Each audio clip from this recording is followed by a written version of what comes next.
மாவட்டம் ராயக்கோட்டை அருகே உள்ள நல்லூர் கிராமத்தில் நடைபெற்ற தமிழக விவசாயிகளின் ஆலோசனைக் கூட்டத்தில் வனவிலங்குகளால் பலியாகும் விவசாயிகளுக்கு இழப்பீடு தொகையாக ரூபாய் 25 லட்சம் எந்த ஒரு நிபந்தனை இன்றி வழங்க வேண்டும் உள்ளிட்ட பல்வேறு தீர்மானங்கள் நிறைவேற்றப்பட்டது.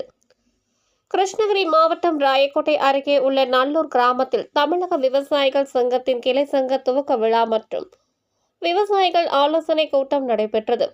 மாவட்ட துணைத் தலைவர் கோவிந்தராஜன் தலைமையில் நடைபெற்ற கூட்டத்திற்கு சங்கத்தின் ஆலோசகர் நசீர், ஒன்றிய இளைஞர் அணி செயலாளர் முருகன், கிளை சங்க தலைவர் செல்வராஜ், மாவட்ட செயலாளர் ராஜா, மாவட்ட இளைஞர் அணி செயலாளர் வெங்கடேசன், மாவட்ட இளைஞர் அணி துணை செயலாளர் அனுமந்த ராசு உள்ளிட்ட பலர் முன்னிலை வகித்தனர்.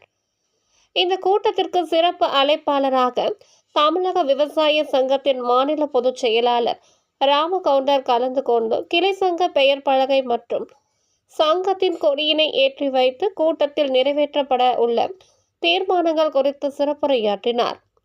மேலும் இந்த கூட்டத்தில் கிருஷ்ணகிரி மாவட்டத்தில் யானை உள்ளிட்ட வன விலங்குகளால் பலியாகும் விவசாயிகளுக்கு ரூபாய் 25 லட்சம் இணைப்பில் தொகையாக எந்த ஒரு நிபந்தனையின்றி வழங்க வேண்டும். கெலமங்கலம் ஒன்றியத்தில் அமைக்கப்பட்டு வரும் தேசிய நெடுஞ்சாலை குறுக்கே விவசாயிகள் மற்றும் பொதுமக்கள் பயன்பெறும் வகையில் சிறிய உயர்மட்ட மேம்பாலங்கள் அமைக்க வேண்டும். நெல்லூர் கிராமத்தில் உள்ள ஏரி ஆக்கிரமிப்புகளை அகற்றி ஏரிக்கு தண்ணீர் கொண்டு வர வேண்டும்.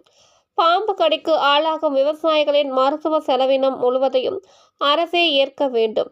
ராயக்கோட்டை பகுதிகளில் உள்ள நர்சரிகளுக்கு பதிவு உரிமம் வழங்க வேண்டும். விவசாய விளைபொருட்களை ஏற்றுமதிக்கான வழிவகை செய்து இறக்குமதியை தடை செய்ய வேண்டும். தென்பெண்ணை ஆற்றின் குறுக்கே தடுப்பு அணை கட்டி மாவட்டம் முழுவதும் உள்ள ஏரிகளுக்கு கால்வாய் அடைத்து தண்ணீர் கொண்டு செல்ல வேண்டும்.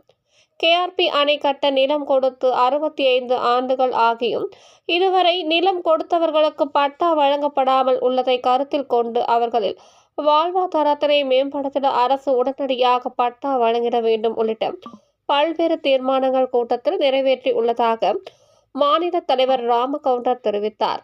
அப்போது தமிழக விவசாய சங்கத்தினை சேர்ந்த விவசாயிகள் கலந்து கொண்டனர்.